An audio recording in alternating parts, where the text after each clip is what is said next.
பிரார்த்தனை. ஓம்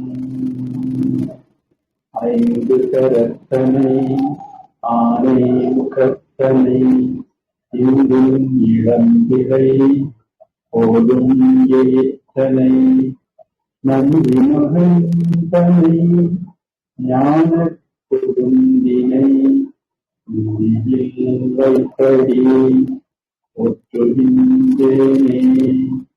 தந்தை தாயாவானும் சாகதீராவானும் அந்தமிதா இன்பம் நமக்கு ஆவானும் எந்தமது தூணாகுவானும் உயிராகுவானும் அது கோணாகுவானும்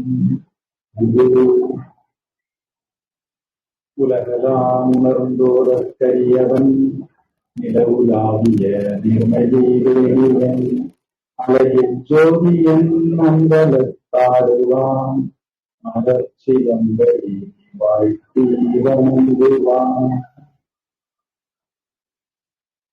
தெரியுமா?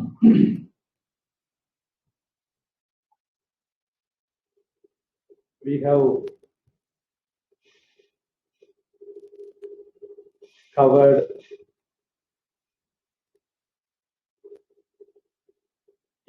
நாயன்மார்ஸ். சண்டேஸ்வர நாயனாரோட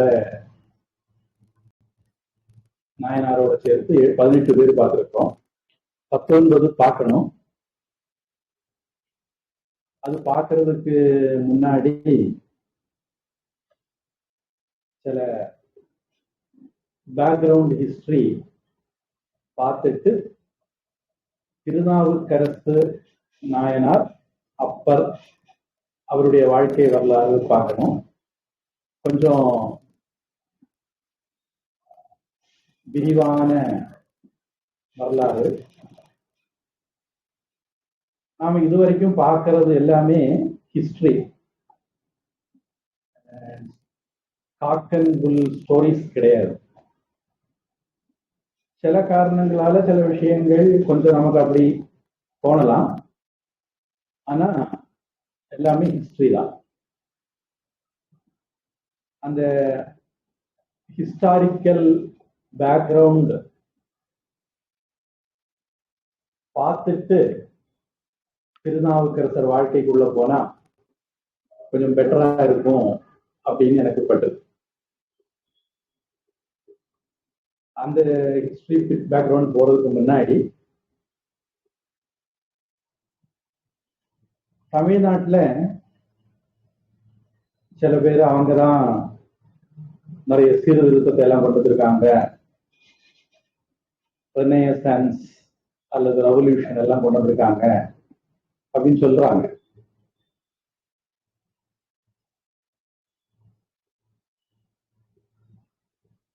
மகாகவி சுப்பிரமணிய பாரதியார் சில விஷயங்கள் அவருடைய ஞான பாடல்கள்ல எழுதுறார். அந்த விஷயங்கள் அவருடைய காலத்திலேயே சில விஷயம் அவர் என்னென்ன விஷயங்களை சொல்லியிருக்கிறாரோ அது எல்லாத்தையுமே நாம திருத்தொண்டர் புராணத்துல நாயன்மார்கள் வாழ்க்கையில பார்க்க முடியும். தமிழ்நாட்டுக்கு ரெவல்யூஷன், ரெனேசன்ஸ் எல்லாம் ஏதோ சில தலைவர்கள் வந்து கொண்டு வரணும் அப்படிங்கிற சூழல்ல தமிழ்நாடு இருந்ததில்லை. தமிழ்நாடு பரம்பரையாகவே ஒரு உயர்ந்த கலாச்சாரம், பண்பாடு, நாகரிகம், இலக்கிய வளம், அறிவியல் வளம் எல்லாமே உடைய நாடாகத்தான் இருந்தது. தமிழகத்தினுடைய வரலாறு ஆயிரக்கணக்கான லட்சக்கணக்கான வருடங்கள் பழமையானது. ராமாயணத்துல தமிழ்நாட்டை பத்தி பார்க்கிறோம், மகாபாரதத்துல தமிழ்நாட்டை பத்தி பார்க்கிறோம். அதனால சில பேர் இன்னைக்கு சொல்றது மாதிரி தமிழகத்துக்கு ஒரு விடியல் அவங்க கொண்டு வரணும் அப்படிங்கிறது இல்லை. எந்த ஒரு நாட்டினுடைய கிராஃபுமே கொஞ்சம் ஏறி இறங்கி இருக்கும். ஒரு பின்னடைவு இருக்கலாம், அப்புறம் அது சரி பண்ணப்படலாம், அப்படித்தான் போகுமே தவிர 0ல இருந்து திடுதுப்புன்னு ஒரு முன்னேற்றம், இம்ப்ரூவ்மெண்ட், ரெவல்யூஷன், ரினேசன்ஸ் எல்லாம் வர்றாரு. நாம சண்டீஸ்வர நாயனார் வாழ்க்கை வரலாறு பார்க்கறதுக்கு முன்னாடி நந்தனார் வாழ்க்கை பார்த்தோம். பாரதியார் சொல்றாரு, நந்தனை போல் ஒரு பார்ப்பான் இந்த நாட்டினில் இல்லை, குணம் நல்லதாயின் எந்த குலத்தினரேனும் உணர்வின்பம் அடைதல் எளிதென கண்டோம் அப்படின்னு ஒரு பாடல் வரி பாரதியார் வரி.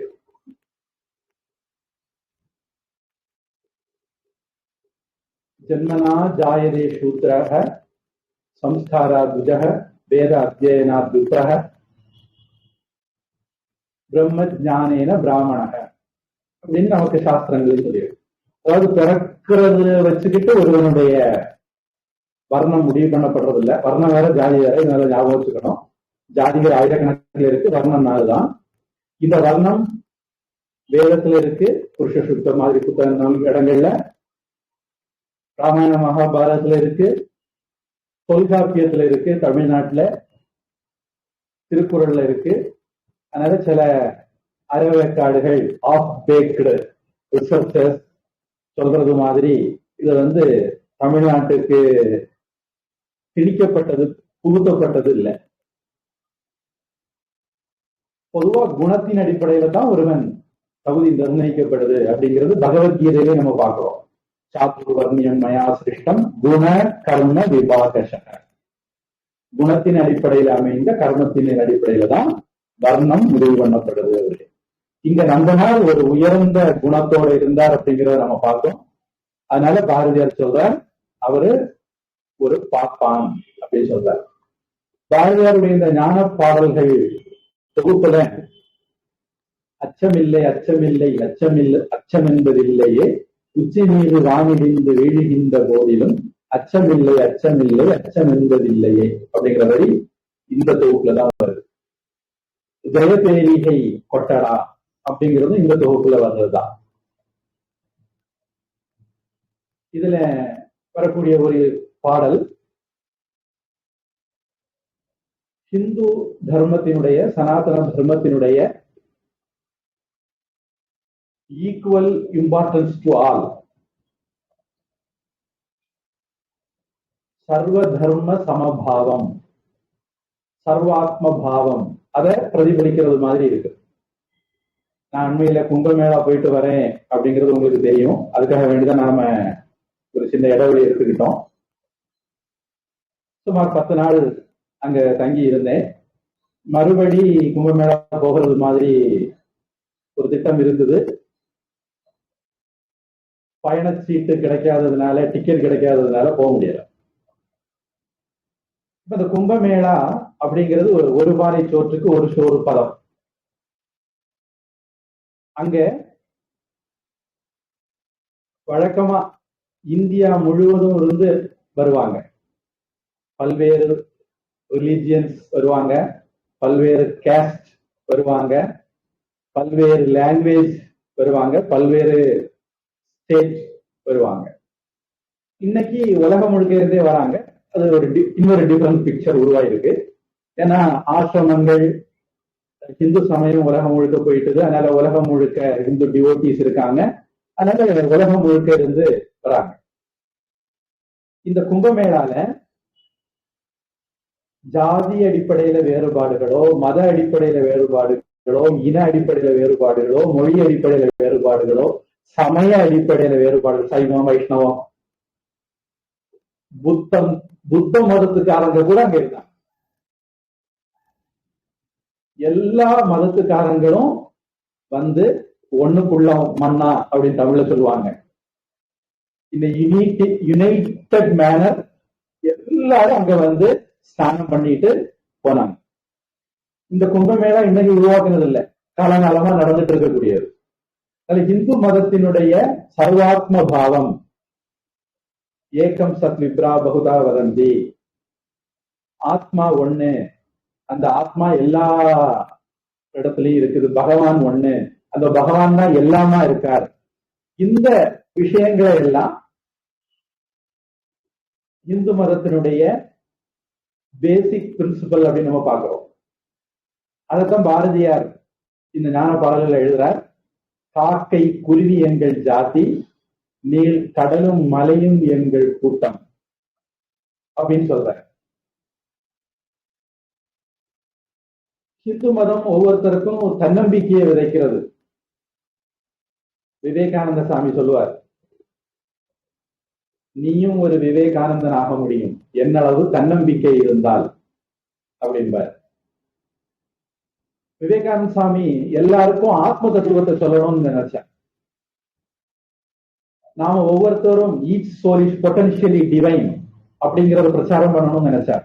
ஏன்னா அப்போதான் நம்ம ஒவ்வொருத்தருக்கும் ஒரு தன்னம்பிக்கை வரும், நம்ம மேல நமக்கு ஒரு ஆத்ம விசுவாசம் வரும் அப்படின்னு நினைச்சார்.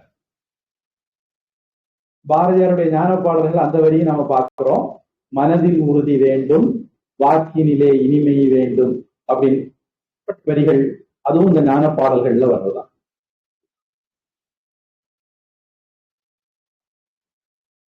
பாரதியார் சொல்றார் ஒருபடி மேல போய், ஆத்ம ஜெயம் அப்படின்னு ஒரு தலைப்புல, அட மண்ணில் தெரியுது வானம், அது நம் வசப்படல் ஆகாதோ அப்படின்னு.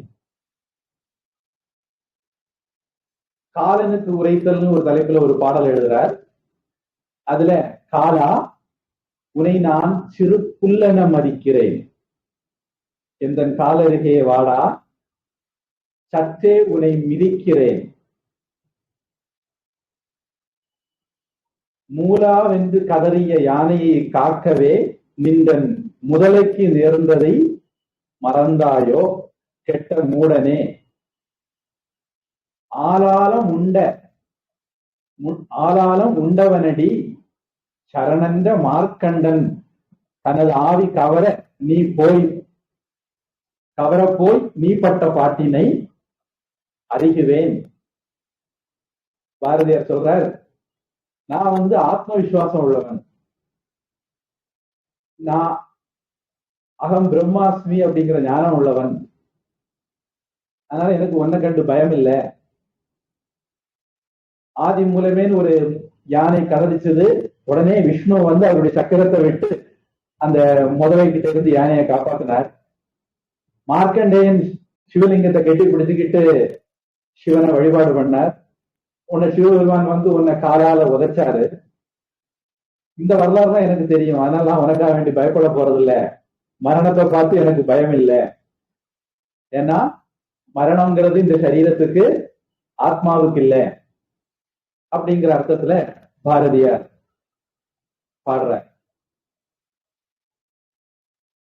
பொதுவா நமக்கு இந்த ஆத்ம ஞானத்தை மறைக்கிறது மாயை. மாயினால மயங்கி நம்ம ஆத்ம ஞானத்தை மறந்து வாழ்க்கையில துன்பப்படுறோம். பாரதியார் அதையும் சொல்றார், சாகத் துணியில் சமுத்திரம் எம்மட்டு மாயையே. சாக துணிந்தவனுக்கு தூக்கு மேடை பஞ்சு மெத்தை அப்படின்னு வீரபாண்டிய கட்டபொம்மன்ல ஒரு வசனம் வரும். அது மாதிரி பாரதியார் சொல்றாரு, சாக துணியில் சமுத்திரம் எம்மட்டு மாயையே, இந்த தேகம் பொய்யென்று உணர் தீரரை எஞ்செய்வாய் மாயையே. நாங்க பகவத்கீதை எல்லாம் படிச்சிருக்கிறோம், வேதாந்தம் எல்லாம் படிச்சிருக்கிறோம், எங்களுக்கு தெரியும் இந்த சரீரம் மித்யா, அதனால இது போறதை பத்தி நாங்க கவலைப்படுறது இல்லை. அப்படிப்பட்ட எங்களை நீ என்ன பண்ண முடியும் மாயையே? யாருக்கும் குடியல்லேன் யான் என்பதோர்ந்தனன் மாயையே, நான் யாருக்கும் அடிமை இல்லை, நான் தான் அந்த சர்வசக்தி வாய்ந்த பிரம்மம் அப்படிங்கிறது எனக்கு தெரியும். உந்தன் போர்க்கு அஞ்சுவேனோ கொடி ஆக்குவேன் உன்னை மாயையே. அதனால உன்னை கண்டு எனக்கு பயம் இல்லை, உன்னை நான் ஜெயிச்சிருவேன் அப்படிங்கிற. மாயா அஷ்டகம் நினைக்கிறேன், ஆதிசங்கரருடைய ஒரு பாடல் இருக்குது. திருநாவுக்கரசர் வாழ்க்கையில ஒரு சந்தர்ப்பத்துல திருநாவுக்கரசர் நாமார்க்கும் குடியல்லோம் நமனை அஞ்சோம் அப்படின்னு பாட போறார். அதை நம்ம அந்த கதையில போகும்போது பார்ப்போம். முடிவா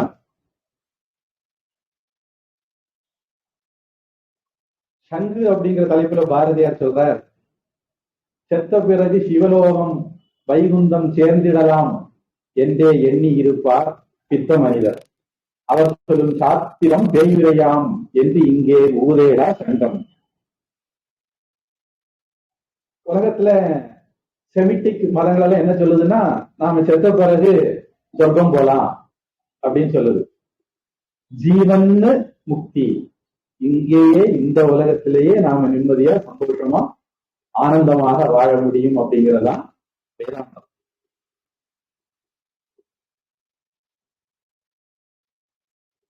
இப்படி வேதாந்தத்தை சொல்லக்கூடிய இந்து மதத்துல பல விதமான இஷ்ட தெய்வ வழிபாடுகள் இருக்கு.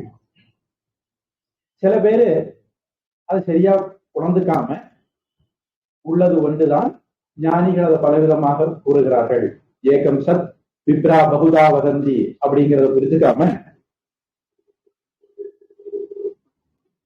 பொங்குபல சமயம் எனும் நதிகள் எல்லாம் புகுந்து கலந்திட நிறைவாய்க்க பொங்கி ஓங்கும் கங்குகளை காணாத கடலே அப்படிங்கிற ஒரு பாடல்ல உன் தெய்வம் என் தெய்வம் என்று எதிர் வழக்கிடவும் நின்றது.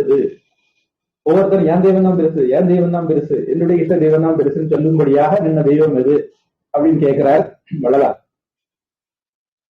அந்த தவறான கருத்தை மாத்துறதுக்காக வேண்டி பாரதியார்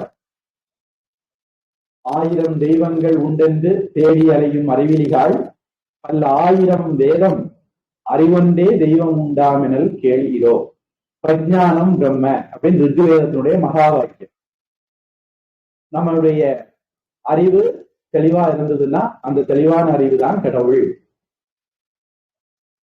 மாடனை காடனை வேடனை போற்றி மயங்கும் மதியிலிகாள் எதனோடும் நின்றோங்கும் அறிவொன்றே தெய்வம் என்று ஓதி அறியீரோ. The consciousness சைத்தன்யம் சச்சிதானந்தம் தான் கடவுள். அந்த கடவுளை நாம பல்வேறு வேறு வடிவங்களில் வழிபடுறோம். சுத்த அறிவே சிவம் என்று கூறும் சுருதிகள் கேளீரோ பல பித்த மதங்களிலே தடுமாறி பெருமை அழிவீரோ. வேடம் பல்கோடி ஓர் உண்மைக்கு உளவென்று வேதம் புகழ்ந்திடுமே ஏகம் சத் விப்ரா பகுதா வதந்தி அப்படிங்கிறத பாரதியார் சொல்றார். ஆங்கோர் வேதத்தை நீர் உண்மை என்று கொள்வீரு என்று இவ்வேதம் அறியாதே. ஆங்கோர் வேடத்தை நீர் உண்மை என்று கொள்வீர் என்று இவ்வேதம் அறியாதே. வேதம் சரி சௌகரியமா இருக்கட்டும், பலவிதமான தெய்வ வடிவங்களை ஏற்படுத்தி வச்சா அவங்க மனசுக்கு ஏற்றது மாதிரி ஒரு வடிவத்துல வழிகாட்டு பண்ணி வச்சா அதுலயே சக்காய் நிக்கிறானே, இப்படி நீ சக்காவே அதுக்கு தெரியாம போச்சு அப்படிங்கிற. இப்படி பாரதியார் வேதாந்த கருத்துக்களை நிறைய பாடி வச்சிருக்கிறார்.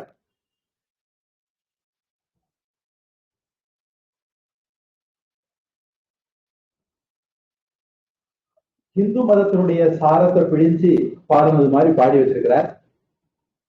அதுல அவர் நாம வர்ண வேறுபாடுகள் அல்லது ஜாதி வேறுபாடுகள் பார்க்கிறது தப்பு, பல தெய்வங்கள் பேரை சொல்லி சண்டை போடுறது தப்பு,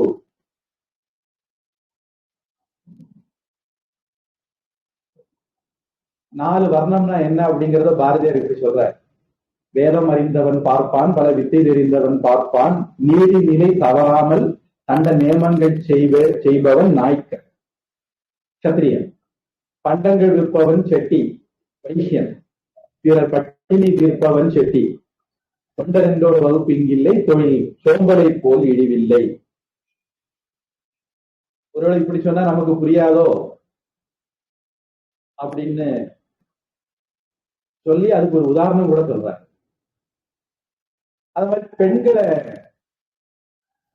இழிவுபடுத்தி வச்சிருக்காங்க, மரியாதை கொடுக்கறது இல்லை அப்படின்னு ஒரு அபிப்பிராயம். பெண்ணுக்கு ஞானத்தை வைத்தான் புவி பேணி வளர்த்திடும் ஈசன், மண்ணுக்குள்ளே சில மூடர் நல்ல மாதர் அறிவை கெடுத்தார், கண்கள் இரண்டினில் ஒன்றை குத்தி காட்சி கெடுத்திடலாமோ, பெண்கள் அறிவை வளர்த்தால் வையம் பேதமை அற்றிடும் காணீர். பெண்களுக்கு முக்கியத்துவம் அப்படிங்கிறத பாரதியார் சொல்றார்.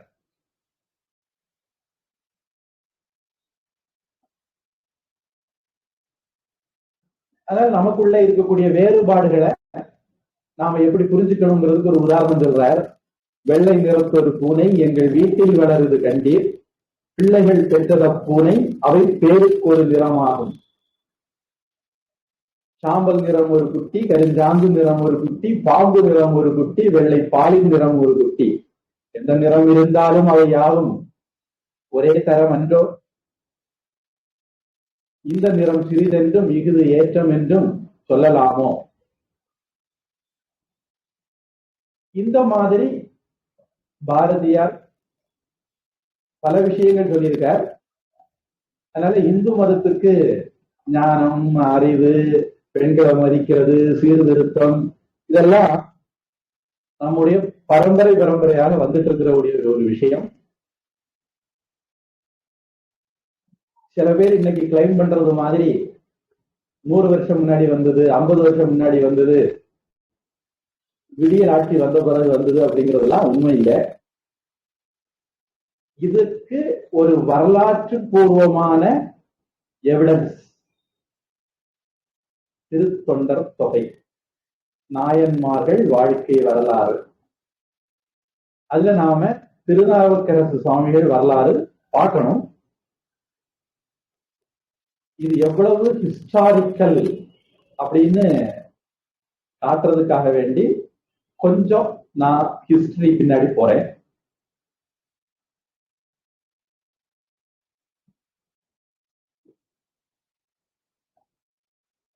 திருநாவுக்கரசு சுவாமிகளுடைய காலம் பல்லவ மன்னர்களுடைய காலம்.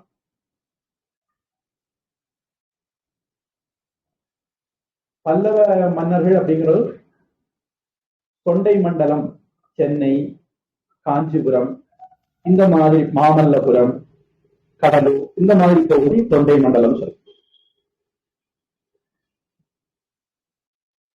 சுமார் இந்த ஹிஸ்டரி நமக்கு தெரிஞ்சிருக்கிறது பல விதங்கள்ல பிரயோஜனப்படும். சில நாயன்மார்கள் வாழ்க்கையோடையும் சம்பந்தப்படுது.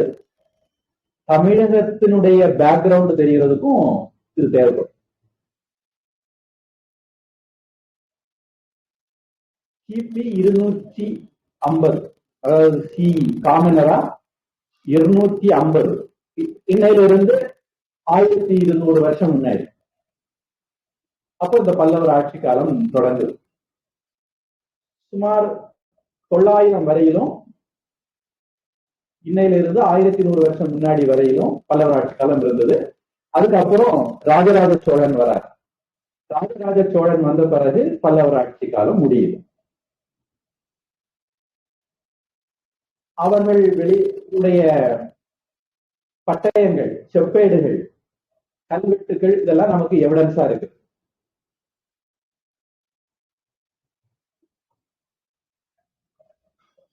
பிராகிருத மொழியில, சம்ஸ்கிருத மொழியில, தமிழ் மொழியில, கிரந்த எழுத்துல எல்லாம் இவங்க பட்டயங்கள் வெளியிட்டு இருக்காங்க.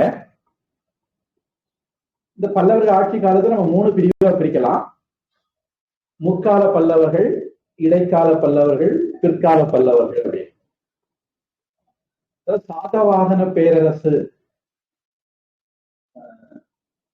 கொஞ்சம் விக்ரமாதித்தன் ஒரு ராஜா வரலாறு கேள்விப்பட்டிருப்பீங்க இல்லையா? 1000 வருஷம் ஆட்சி பண்ணாரு. அவருக்கு ஒரு மினிஸ்டர் இருந்தாரு, பட்டியல் பேரு. 2 பேரும் சேர்ந்து பயங்கரமா ஆட்சி பண்ணாங்க. விக்ரமாதித்தனும் வேதாளம், இந்த கதை ரொம்ப ஃபேமஸ். அது அனுமார் வாழ்ந்தாலும் போயிட்டே இருக்க முடியாம அந்த அந்த விக்ரமாதித்தனை ஜெயிச்சது சாலிவாகனர்னு ஒரு, அந்த விக்ரமாதித்தனுடைய ராஜ்யம் முடிவுக்கு வந்தது சாலிவாகனன் ஒரு ராஜா இருப்பார். இந்த சாலிவாகனர்கள் ஆட்சி நடக்குது. அப்போ காஞ்சிபுரம் வரையிலும் அவங்களுடைய ஆட்சி இருக்குது. அப்புறம் இந்த சாதவாகன பேருக்கு கொஞ்சம்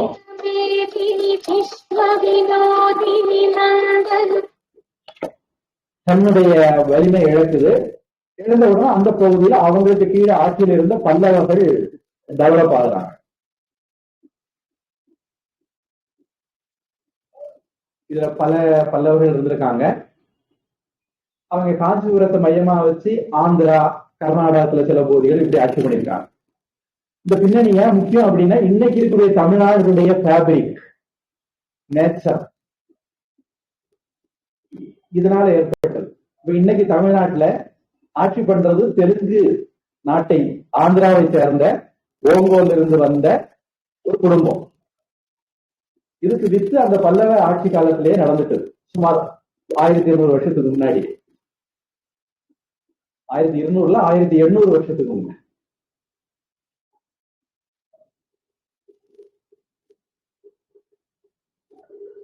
சுமார் 1600 வருஷத்துக்கு முன்ன வட இந்தியாவில் புத்த பேரரசு, இந்தியாவினுடைய பொற்கால ஆட்சின்னு சொல்லக்கூடிய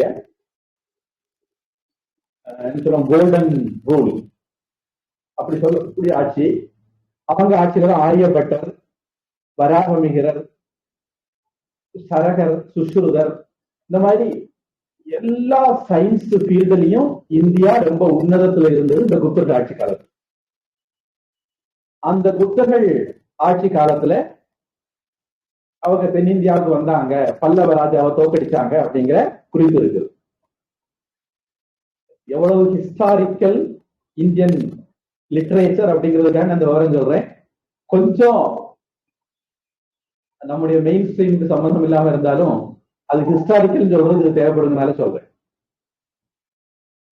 அதுக்கப்புறம் ஒரு 1500 வருஷத்துக்கு முன்ன பிற்கால பல்லவர்கள் வராங்க, இடைக்கால பல்லவர்கள்.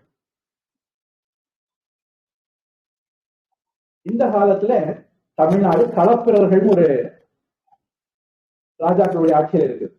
பொதுவா தமிழ்நாட்டினுடைய இருண்ட காலம் அப்படின்னு இந்த களப்பிரர் ஆட்சி காலம் சொல்லப்படும்.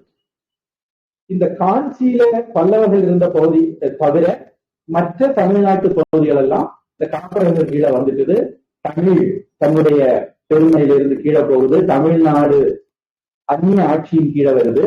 ஒரு விதத்துல சொன்னா இஸ்லாமியர்கள் ஆட்சியில இந்தியா எப்படி இருந்ததோ அதே மாதிரி களப்பிரர்கள் ஆட்சியிலையும் இந்தியா இருந்தது. இந்த சூழ்நிலையில சிம்ம விஷ்ணு அப்படிங்கிற ஒரு ராஜா இந்த களப்பிரர்களை தோக்கடிச்சு விரட்டுறார். சோழர்கள் எல்லாம் அவங்க கீழே இருந்தாங்க, அவங்கள ஜெயிக்கிறார். சேரனை ஜெயிக்கிறார், அதாவது கேரளா. இலங்கை வேந்தனையும் ஜெயிக்கிறார். இப்படி பல்லவ ராஜ்யம் மீண்டும் உருவாகுது. இதுல சிம்ம விஷ்ணுவுக்கு பிறகு அவருடைய பையன் முதலாம் மகேந்திர வர்மன் ஆட்சிக்கு வர. இவர் தான் நமக்கு திருநாவுக்கரசரோட சம்பந்தப்பட்ட முக்கியமான ராஜா. இந்த முதலாம் மகேந்திரவர்மன் ரொம்ப திறமசாலி, ஒரு மல்டி டேலண்டட் பர்சன். அவருக்கு விசித்திர சித்தன் அப்படிங்கிற பேர் உண்டு. இவர் சாளுக்கிய ராஜாக்களை வென்றார், கங்கர்களை அடக்கினார். இவருடைய காலத்துல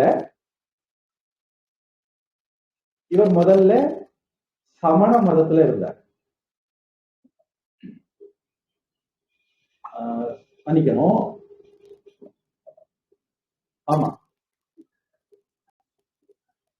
ஒரு விஷயம் நீங்க ஞாபகம் வச்சுக்கணும். திருநாவுக்கரசு சுவாமிகள், திருஞான சம்பந்த சுவாமிகள் காலத்துல இந்தியாவில் இந்து மதம் கிடையாது, அந்நிய மதங்கள் போலோச்சி இருந்தது. இந்து மதம் ரொம்ப பலகீனமான நிலையில இருந்தது. அதுக்கு ஒரு காரணம் களப்பிரர்கள் ஆட்சி இருந்து அதுக்கு பிறகு பல்லவ ஆட்சி வரும். அப்ப இந்த மகேந்திரவர்மன், முதலாம் மகேந்திரவர்மன் முதல்ல சமணனாக இருந்தார். திருநாவுக்கரசு சுவாமிகள் இடைக்காலத்துல சமணனாக மதமாற்றப்பட்டு அப்புறம் தாய் மதத்துக்கு திருப்பி வந்தார். கன்வெர்ட் ஆகி ரீகன்வெர்ட் ஆகி சைவ மதத்துக்கு, இந்து மதத்துக்கு வந்தார். இது சமணர்களுக்கு பிடிக்கல. அப்ப அவங்க இந்த முதலாம் மகேந்திரவர்மனை தூண்டி விட்டு அவரை கொல்வதற்கு, அவருக்கு துன்பம் கொடுக்கிறதுக்கு எல்லா விதமான முயற்சிகளும் பண்றாங்க. இந்த கதை ஓரளவுக்கு எப்படி இருக்கும் அப்படின்னா, பிரகலாதன் கதை நாம மகாபாரதத்துல பார்த்தோம். நரசிம்மர் அவதாரம் எடுத்து, விஷ்ணு நரசிம்ம அவதாரம் எடுத்து வந்து பிரகலாதனை காப்பாற்றுவார்.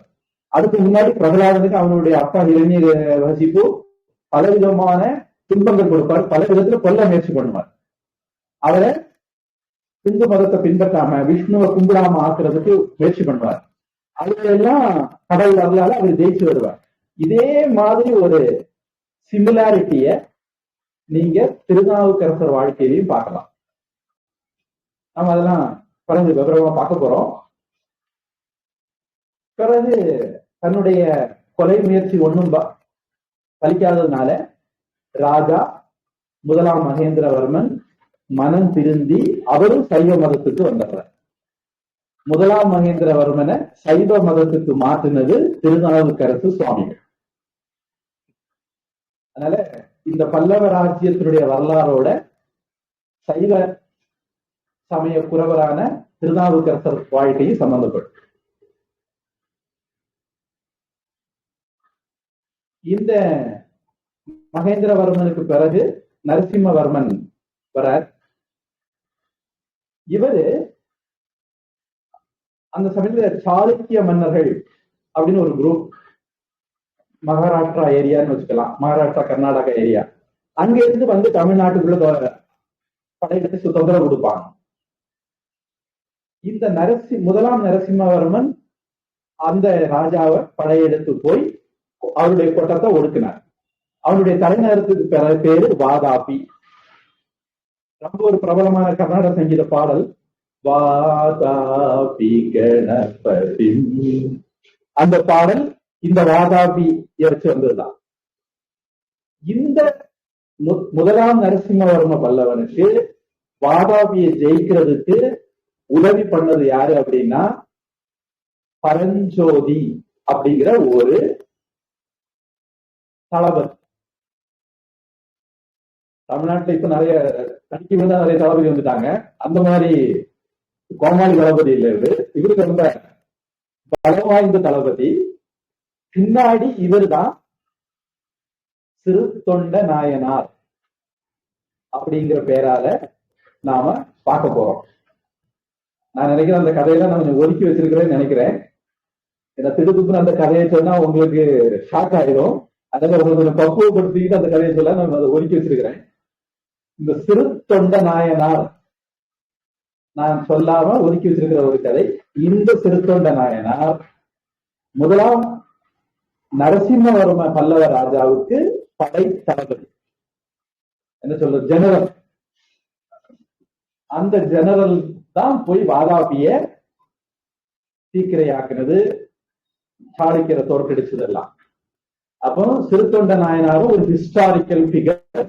இதற்கு நமக்கு எவிடன்ஸ் இருக்கு. அப்புறம் முதலாம் நரசிம்மவர்மன் பாண்டியரோட போட்டி சண்டை போட்டு ஜெயிச்சிருக்கிறார், இலங்கை சண்டை போட்டு ஜெயிச்சிருக்கிறார்.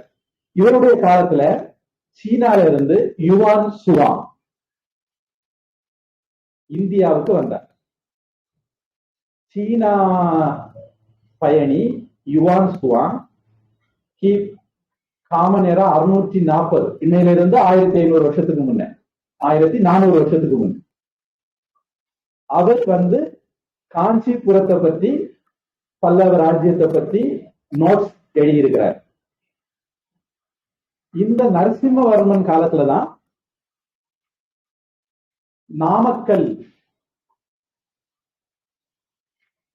நரசிங்க பெருமாள் குகை கோயில், மாமல்லபுரத்துல மகிஷாசுர மண்டபம், வராக மண்டபம், குகை கோயில், அப்புறம் ஒற்றை கல்ல கோயில்கள் அமைக்கிறது. இல்ல மகாபலிபுரத்துல, இன்னைக்கு சென்னை பக்கத்துல இருக்கக்கூடிய மகாபலிபுரம், அன்னைக்கு மாமல்லபுரம் அப்படின்னு சொல்லி பேர்ல இருந்தது. பஞ்சபாண்டவர் தேர் அப்படிங்கிற ஒற்றைக்கல் கோவில்கள் 5 இதெல்லாம் அமைச்சது இந்த நரசிம்மவர்மன்.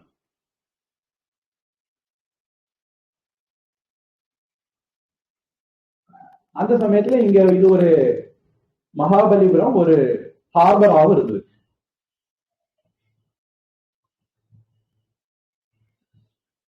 இவங்க எல்லாம் விட்டுட்டு போன எவிடன்ஸ் இன்னைக்கு நம்ம கண்ணு முன்னே இருக்கு. உங்களுக்கு இந்த தகவல் கேள்விப்பட்டீங்களான்னு தெரியல, பிரமிடு பத்தி நிறைய கதை அடிச்சிட்டு இருந்தாங்க. இப்ப ரீசெண்ட் ரிசர்ச்ல நாம வெளியே பார்க்கறது பிரமிடுடைய டூம் மட்டும்தான். அதுக்கு கீழே 640 மீட்டர் ஆழத்துல நிறைய கன்ஸ்ட்ரக்ஷன் இருக்குன்னு இப்ப ரீசெண்டா லேசர் ரிசர்ச்ல கண்டுபிடிச்சிருக்காங்க. நீ பிரமிடு பத்தி நிறைய புது புது தகவல்கள் வரப்போகும். பொதுவா இன்னைக்கு இருக்கிற சயின்ஸ் ஹிஸ்டாரியன்ஸ் எல்லாம் நுனிப்புள்ளு மேயறது மாதிரி மேம்போக்கான மேலோட்டமான தகவல்களை தந்து நம்மளை ஏமாத்தி வச்சிருக்காங்க. அவங்களுக்கு எல்லாம் ஹிஸ்டரியும் தெரியாது, சயின்ஸும் தெரியாது. இப்பதான் அவங்க டெவலப் ஆகிட்டு இருக்கக்கூடிய குழந்தைகள் டெவலப் ஆக புது புது தகவல்களுக்கு கொண்டு வந்துட்டு இருக்காங்க. இப்ப ரீசெண்டா பிரமிடு விஷயமா வெளிவந்த தகவல். அது மாதிரி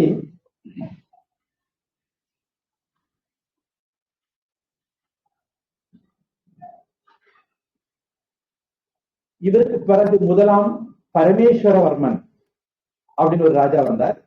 அவருடைய ராஜாத்துல கூரம் அப்படிங்கிற இடத்துல ஒரு சிவன் கோவில் கட்டியிருக்கார்.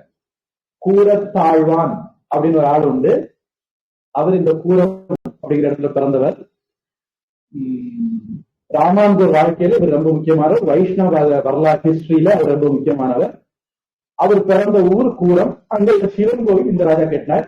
அங்க ஒரு வைஷ்ணவ கோவிலும் கட்டப்பட்டது. பிறகு வந்த ஒரு பல்லவ மன்னனால. காஞ்சிபுரத்துக்கு பக்கத்துல இந்த கூரம் அப்படிங்கிற சிவன் கோவில் இருக்கு. காஞ்சிபுரம் ஒரு நல்ல அறிமுகமான ஒரு ஊருங்கிறனால அந்த பேரை சொல்றேன். இதுக்கு அடுத்தது 2ஆம் நரசிம்மவர்மன் வராரு. காஞ்சிபுரத்துல இருக்கக்கூடிய கைலாசநாதர் கோவில். இந்த கைலாசநாதர் கோவில் எப்படின்னா மண்ணால கட்டப்பட்ட கோவில். அப்புறம் அந்த கோவில் கருவறையில நீங்க நுழைஞ்சீங்கன்னா நல்ல பிரம்மாண்டமான ஒரு சிவலிங்கம் பட்டப்பட்டையா இருக்கும். நான் ஏற்கனவே இதை சொல்லியிருக்கிறேன் உங்களுக்கு. அதுல ஒரு பக்கத்துல ஒரு சின்ன துவாரம் இருக்கும். அது நாம இந்த உலகத்துல பிறக்கிறதுக்கு அடையாளமான ஜனனம் துவாரம். அதுக்குள்ள போயிட்டீங்கன்னா அந்த கோவில் கர்ப்பகிரகத்தை நீங்க சுத்தி வந்துடலாம். ஆனா அதுக்குள்ள போன பிறகு கோவில் கர்ப்பகிரகம் பகவான் தெரிய மாட்டார். உலகத்துக்குள்ள வந்த பிறகு நம்ம பகவானை மறந்துடுவோம், பார்க்க மாட்டோம். அதை வெளிப்படுத்துறது மாதிரி அந்த அமைப்பு இருக்கும். அப்புறம் அதுக்குள்ளேயே நீங்க ஒரு சுரங்க மாதிரி இருக்கும். அதுக்குள்ள தவழ்ந்து வரணும், ஊந்து ஊந்து வரணும். அப்படி மறுபக்கம் வெளியே வந்தீங்கன்னா வெளியே வர்றது ரொம்ப கஷ்டமா இருக்கும். உலகத்துக்கு உள்ள வர்றது ஈஸி, உலகத்தை விட்டு வெளியே போகிறது, முக்தி அடைகிறது, மோட்சம் அடைகிறது கஷ்டங்கிறது மாதிரி வெளியே வர்றது கஷ்டமா இருக்கும். அதுல வெளியே வந்த பிறகு திருப்பி பகவான பார்க்கலாம். அந்த மாதிரி வடிவமைப்புல அந்த கைலாசநாதர் கோவில் காஞ்சிபுரத்துல கட்டியிருக்கும். இதுவும் பல்லவர் ஆட்சியில கட்டப்பட்ட கோவில். பொதுவா சென்னையும் அதை சுற்றியுள்ள இடங்கள்லயும் கட்டப்பட்ட பிரபலமான இன்னைக்கு இருக்கக்கூடிய கோவில்கள் முக்கியவாறும் பல்லவர்களால் கட்டப்பட்ட சிவன் விஷ்ணு கோவில்கள். நான் அண்மையில கும்பமேளா போயிட்டு வரும்போது சென்னையில கொஞ்ச நாள் தங்கியிருந்தேன். 2வது ட்ரிப்பு கும்பமேளா போறதுக்கு முன்ன போகணும்னு நினைச்சு தங்கியிருந்தேன். அந்த சமயத்துல சென்னையில ஒரு சில இடங்கள் போனேன். போனபோது என் மனசுல தோணுன ஒரு விஷயம், சில விஷயங்களை பார்த்து ரத்த கண்ணீரே வந்துட்டுது. அங்க கோவில்கள் ஒரு விசேஷம் பார்த்தேன். பொதுவா கோவில்களை நம்ம முன் வாசல் வழியா போன நேர பகவானை பார்க்கலாம். ஆனா தொண்டை மண்டலத்து கோவில்ல முன் வாசல் வழியா நீங்க போக மாட்டீங்க, பக்கவாட்டு வாசல் வழியா போவீங்க. அப்புறம் போய் பகவானை பார்ப்பீங்க. இது ஒரு வித்தியாசம். நான் போன 2-3 கோவில நான் கவனிச்சேன்.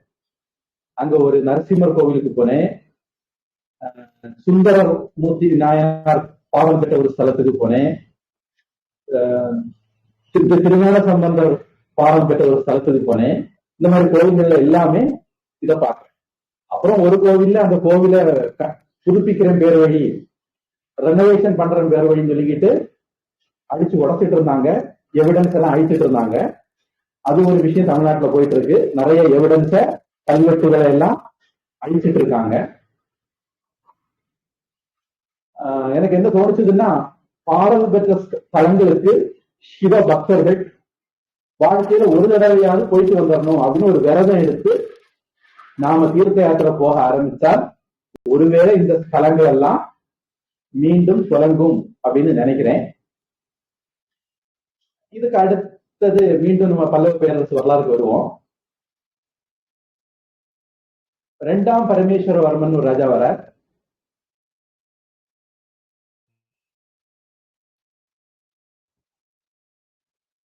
அதுக்கு அடுத்தது பிற்கால பல்லவர்கள் ஆட்சி வரும். இது கிமு 700 இன்னையில இருந்து ஒரு 1300 வருஷத்துக்கு முன்ன.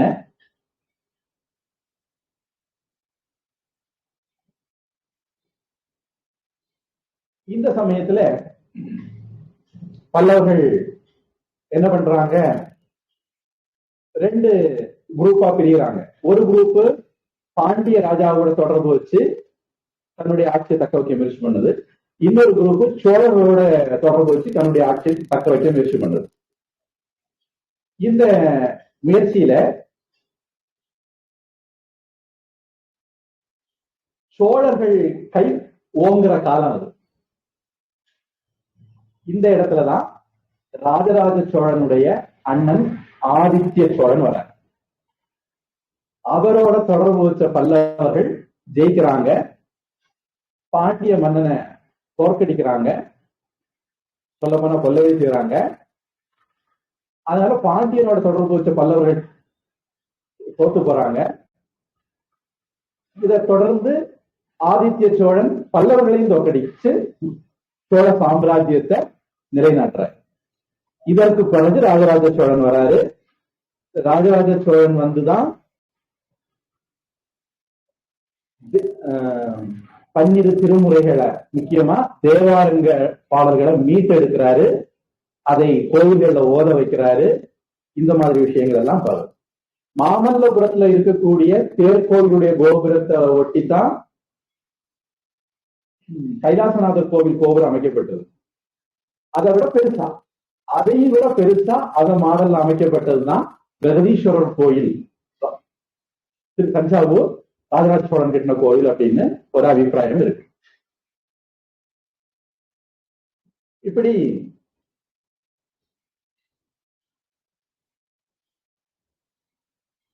ஆதித்ய சோழன் தலைமுறை வந்த பிறகு சோழர்கள் கை ஓங்குது. ஆதித்ய சோழனை இந்த யுத்தத்துல நடந்து சில தனிப்பட்ட விருப்பு வெறுப்புல ஆதித்ய சோழனை கொன்றாங்க. அதனால அதுக்கு அடுத்தது ராஜராஜ சோழன் ஆட்சிக்கு வர. அதுக்கு பிறகு அந்த ஆட்சி பரம்பரையில தான் குலோத்துங்க சோழன் வராரு. குலோத்துங்க சோழனுக்கு தான் ஒரு மந்திரியாட்டு சேக்கிழார் வராரு. சேக்கிழார் தான் இந்த பெரிய புராணத்தை எழுதுறார். இது ஹிஸ்டாரிக்கல் பேக்ரவுண்ட்.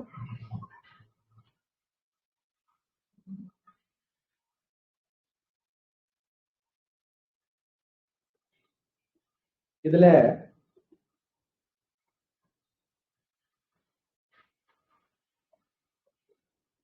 கோவில்கள், இவங்க கெட்டின கோவில்கள் சம்பந்தமா சில டீடைல்.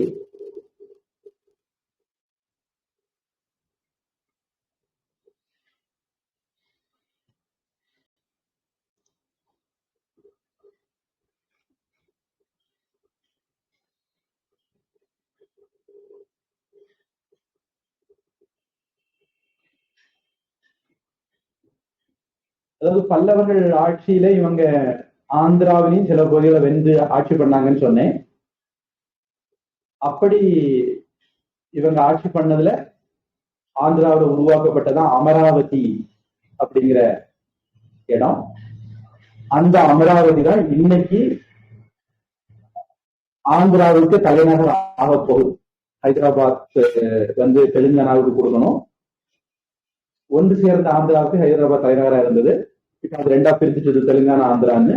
அதுல ஆந்திராவுக்கு தலைநகர் அமராவதியை கொண்டு வரலாம்னு ஒரு ப்ரொபோசல் இருந்தது. அது இந்த பல்லவர்கள் ஆட்சி காலத்துல உருவான ஒரு நகரம்.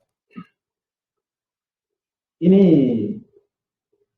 இந்த பல்லவர்கள் பொதுவா தங்களை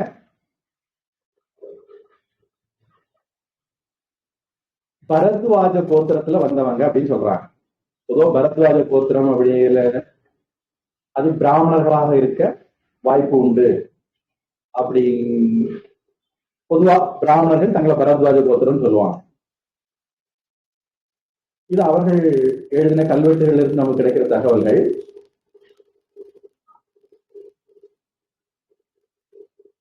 இவர்கள் அக்னிஷ்டோமம், வாஜபேயம், அஸ்வமேதம் இந்த மாதிரி யாகங்கள் எல்லாம் கூட செய்திருக்காங்க.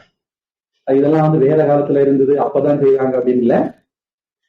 இன்னைக்கு ஒரு 1800 வருஷத்துக்கு முன்னாடி பல்லவர்கள் அவங்க ஆட்சி காலத்துல பண்ணியிருக்காங்க. இவங்களுடைய இன்னொரு கல்வெட்டுல இருந்து எவிடன்ஸ்ல இருந்து என்ன தெரியுது அப்படின்னா, துரோணருடைய வம்சாவழி நாங்க, துரோணர் மகாபாரதம் அந்த வம்சாவழி நாங்க அப்படின்னு இவங்களே எவிடன்ஸ் கொடுத்திருக்காங்க.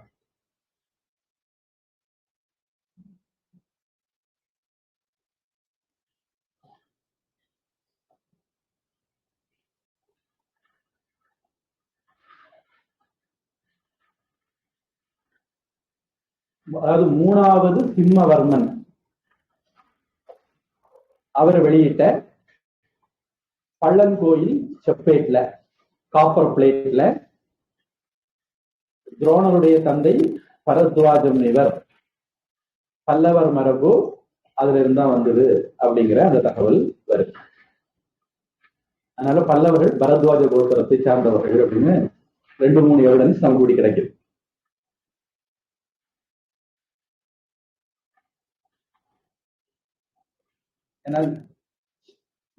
இந்த விஷயங்கள் ஏன் சொல்றேன் அப்படின்னா,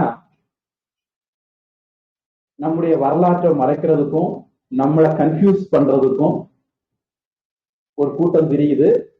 அவங்க நிறைய கட்டுக்கதைகளை பரப்பிட்டு இருக்காங்க. அதனால இந்த விஷயங்களை நான் சொல்ல வேண்டி வருது.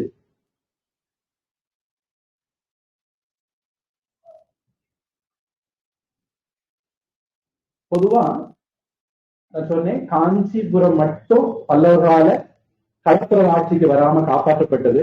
அதனால இந்தியாவில் இருந்த பல்கலைக்கழகங்கள் அல்லது எஜுகேஷனல் இன்ஸ்டிடியூஷன்ஸ் இதெல்லாம் இந்தியனுடைய ட்ரெடிஷன் பாதுகாக்கப்பட்டது காஞ்சிபுரம். காஞ்சிபுரத்துல பல்கலைக்கழகங்கள் இருந்தது. உங்களுக்கு இப்படி ஒரு கதை கூட தெரியும்னு நினைக்கிறேன். 7வது அறிவா ஒரு சீனாவில இருந்து, தமிழ்நாட்டில இருந்து ஒருத்தர் சீனாவுக்கு போனாரு அப்படின்னு ஒரு கதை வருமே. 7வது அறிவு படம் தானே, அது பேரு மறந்துட்டேன். நம்ம நாட்டில இருந்து போன ஒரு சித்தர்னு சொல்லுவாங்க. போதி தர்மம். அந்த போதி தர்மம் இந்த காஞ்சிபுரத்துல இருந்துதான் சீனாவுக்கு போனார் அப்படின்னு அந்த பேக்ரவுண்டு வரலாறு சொல்லுது. அதனால காஞ்சிபுரம் மற்ற தமிழ்நாட்டு பகுதியோட ஒரு யுனிக்கா இருந்ததுக்கு காரணம் பல்லவர்களால அது மற்றவர்கள் ஆட்சிக்கு கீழே வராம இருந்தது. அதனால நம்ம ட்ரெடிஷன் இந்த காஞ்சிபுரம் பகுதியில பாதுகாக்கப்பட்டது அப்படிங்கிற ஒரு கலப்புரர்களால டேமேஜ் ஆகாத போகுது. உதாரணத்துக்கு இன்னைக்கு இருக்கிற இந்தியா எடுத்துக்கிட்டீங்கன்னா, தஞ்சாவூர் வரைக்கும் முஸ்லிம்களுடைய அட்டூழியம் நடந்திருக்கு. விஜயநகரத்த ராஜாக்கள், சிவாஜி மகாராஜ் இவங்கெல்லாம் அதை அப்பப்ப தடுத்திருக்காங்க. ஆனாலும் அவங்க அட்டூழியம் இங்க வரை உண்டு. தஞ்சாவூருக்கு கீழே வந்தீங்கன்னா ஒரு கிறிஸ்டைன் தமிழ்நாட பார்க்கலாம். அங்க வேற ஆட்சிகளுடைய தாக்கம் எல்லாம் இருக்காது. நம்முடைய கலாச்சார பண்பாடு பெட்டரா அதிகம் டேமேஜ் இல்லாம இருக்கும் கோவில்கள் எல்லாம். இதே மாதிரி ஒரு சூழல் தான் கிபி 200 இருந்து கிபி 900 வரைக்கும் ஒரு 700 வருஷம் காஞ்சிபுரத்துல இருந்தது. காஞ்சிபுரத்தை அப்படி காப்பாற்றி வச்சது பல்லவர்கள். அது ஒரு விஷயம். நாம பல்லவர்களுக்கு அந்த விஷயத்த நாம நன்றி கடன் பட்டவங்க.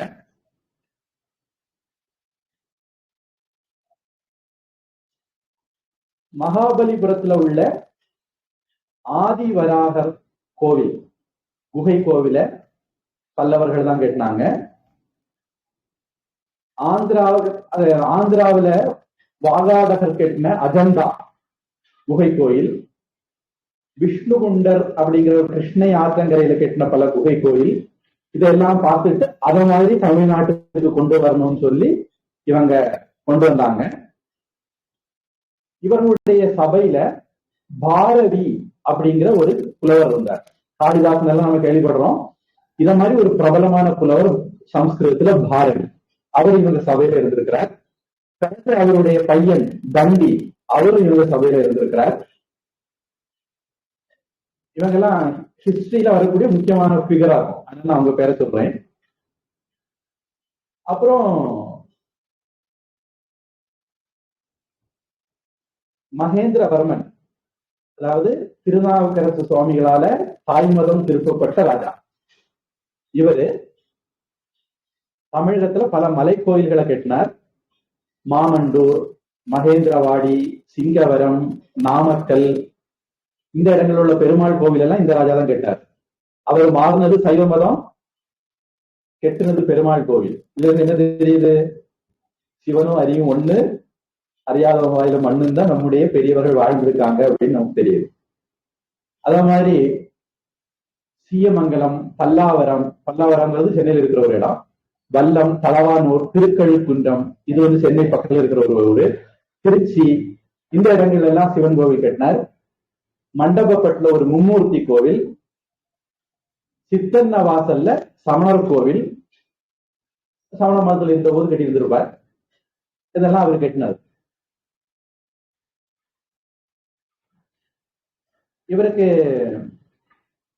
இவருடைய ராஜ்யம் வந்து கிருஷ்ணா நதி, இன்னைக்கு இருக்கிற ஆந்திரா வரைக்கும் பதவி இருந்தது. இவர் வடமொழியில, தமிழ் மொழியில எல்லாம் நூல்கள் எழுதியிருக்கிறார். சிற்பம், ஓவியம், நடனம், கலை எல்லாமே இவருடைய காட்சியில ரொம்ப சிறப்பா இருந்தது. அடுத்தது நரசிம்மவர்மன் வராரு. இவரு வாதாபி கொண்டான் அப்படின்னு பட்டம் வாங்கினவர். மாமல்லபுரம் கன்ஸ்ட்ரக்ஷன் இவருடைய. இலங்கை ராஜா மானவர்மன் உதவி கேட்ட போது இந்த நரசிம்மன் அவருக்கு படை அனுப்பி உதவி பண்ணார். யுவான் சுவாங் இங்க வந்த போது நாடு நல்ல செல்வ செழிப்பா இருக்கு, மக்கள் எல்லாம் நல்ல தைரியசாலிகள், இலங்கையோடு எங்களுக்கு கடல் வாணிகம் எல்லாம் நடக்குது அப்படின்லாம் எழுதியிருக்கிறார். சுமார் 16,000 பௌத்த துறவிகள் வாழ்ந்திருக்காங்க இவருடைய ஆட்சி காலத்துல.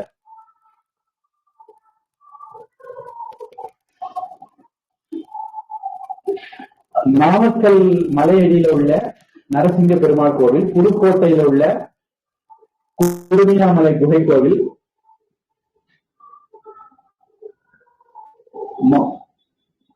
இதெல்லாம் இவருடைய கைவண்ணத்துல உருவான கோயில்கள்.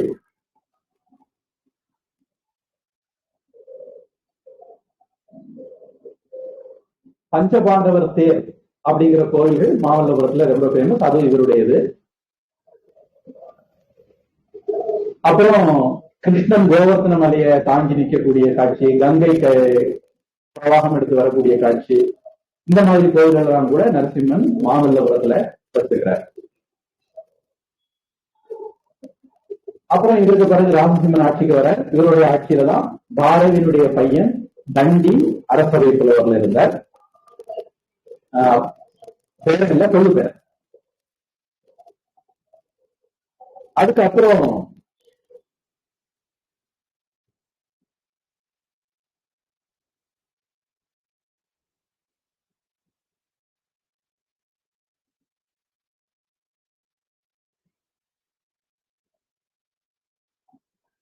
பின்னாடி வந்த ஒரு பல்லவ ராஜா,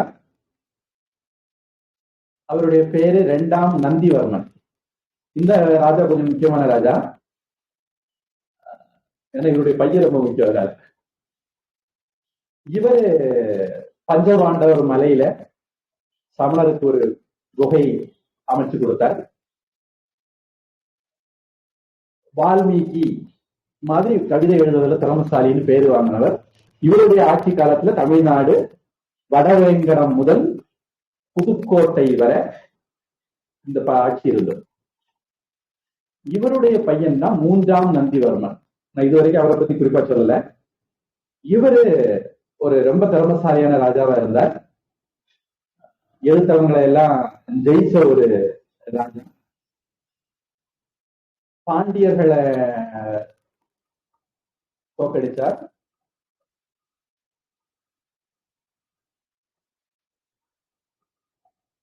இவருடைய வெற்றிகளை மையமா வச்சுதான் தமிழ்ல நந்தி கலம்பகம் அப்படிங்கிற ஒரு நூல் வந்திருக்கு. இவருடைய காலத்துல நிறைய தமிழ் நூல்களும் வெளிவந்தது. தமிழுக்கு மீண்டும் ஒரு மீட்சி வந்தது இவருடைய காலத்துல அப்படின்னு சொல்லலாம். மகேந்திரவர்மன் காலத்திலேயே தொடங்கிட்டது, அதனுடைய உச்சத்துக்கு வந்தது அப்படின்னு நாம சொல்லலாம். சேக்கிழார் இந்த ராஜாவை பத்தி நாடு அறநெறியில் செல்ல அறநெறி வளர்த்தான் அப்படின்னு ஒரு குறிப்பை எழுதுறார். சேக்கிழாராலையும் குறிப்பிடப்பட்ட ஒரு ராஜா இந்த 3ஆம் நந்திவர்மன்.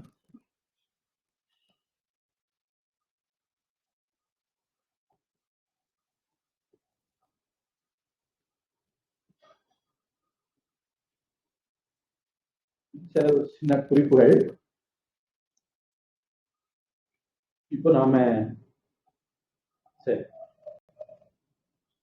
இனி அவகாசம் இல்லை, அடுத்த வகுப்புல நாம திருநாவுக்கரசு சுவாமிகள் வரலாறு தொடங்குவோம். ஏதாவது கேள்வி கேட்கணும்னா கேட்டுக்கலாம்.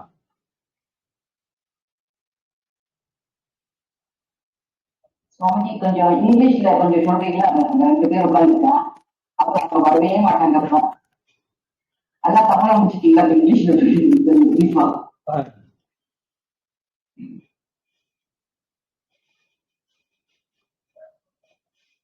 We started this class after a bit gap as I went to Kumbh Mela. So in the previous class we have seen Nandanar Nayanar, Tirunalai Povar Nayanar history and Chandeshwar Nayanar history. But by listening to whatever I have told, some 18 stories, some people may think these are all just cock and bull stories. But I wanted to change the wrong perception. So today I started with some historical background around this 64 Nayanmar's life.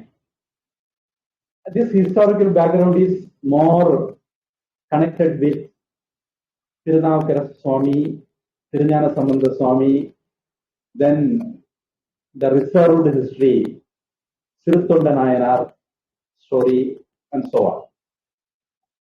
Of course, until Chekirar, I have told.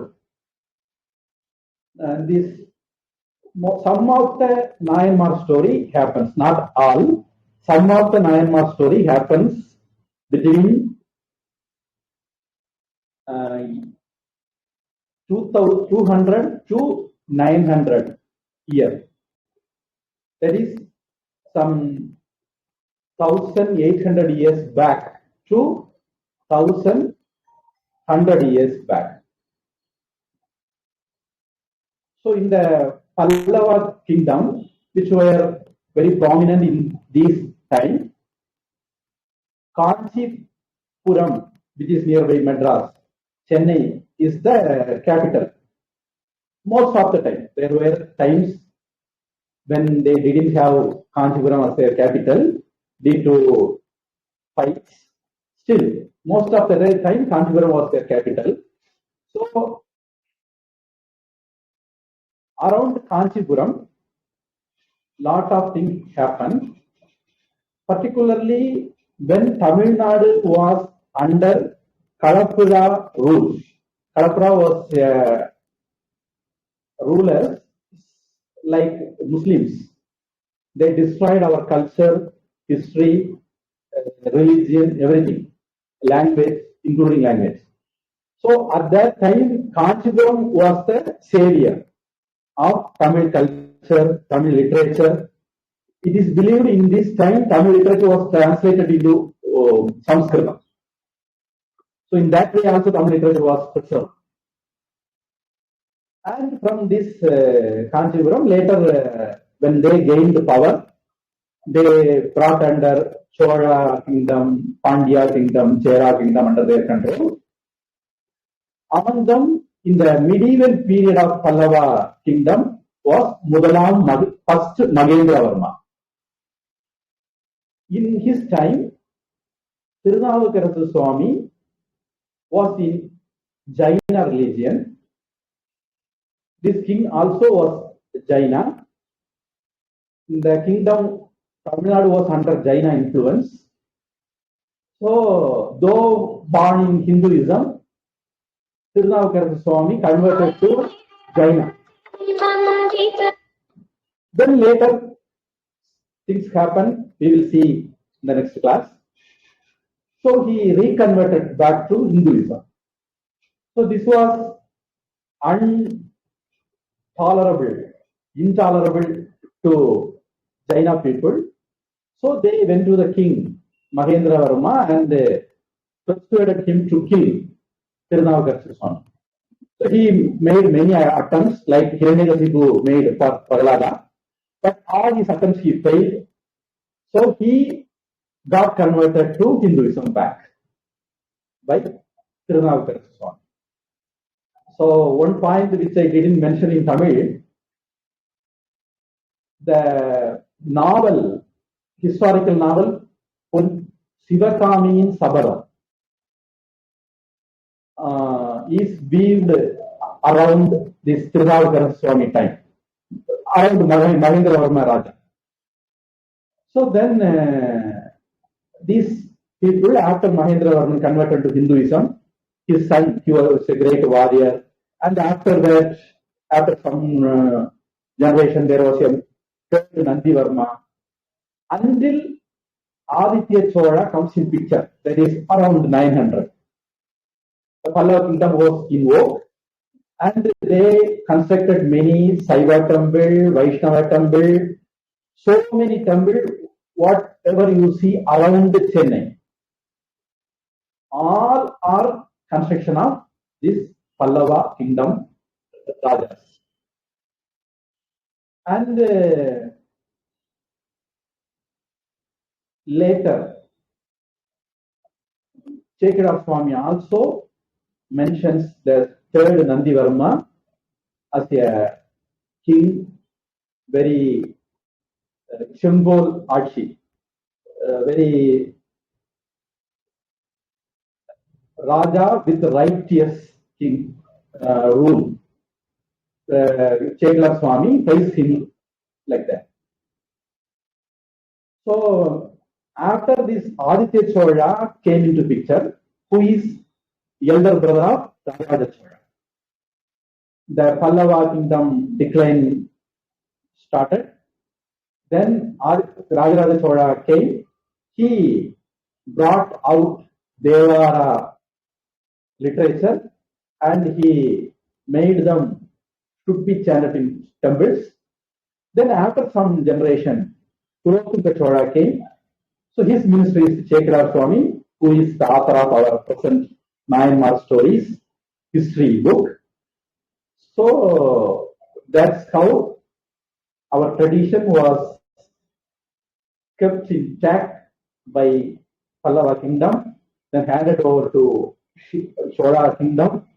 Then it came up to Chekada Swami and we got this story.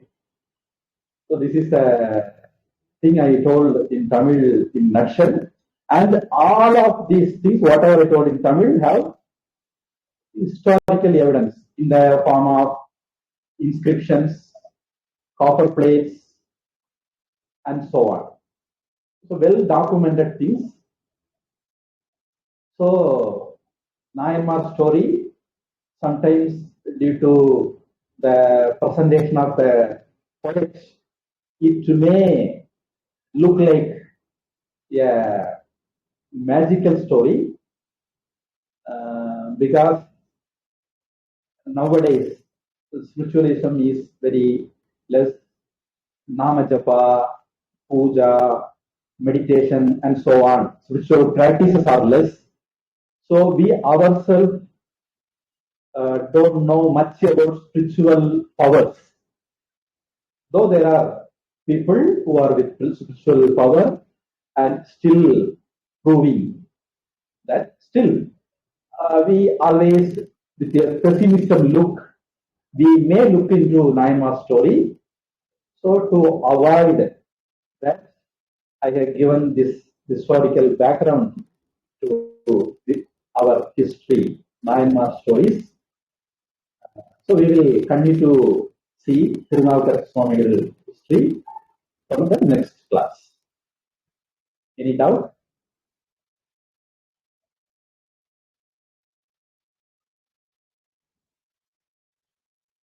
So we will conclude with prayer.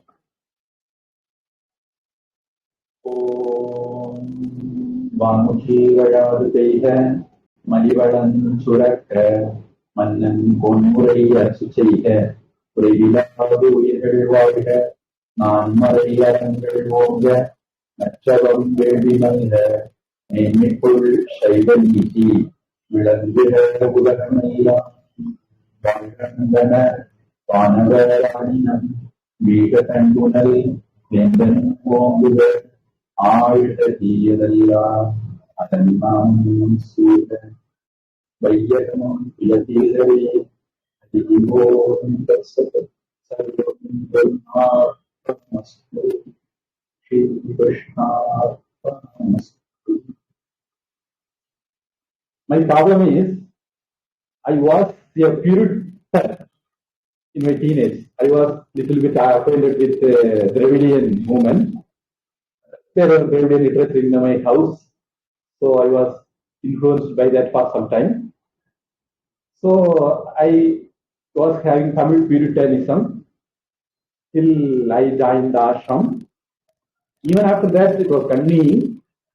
So for me, it is a bit difficult to use Tamil and English together, with English, with Tamil.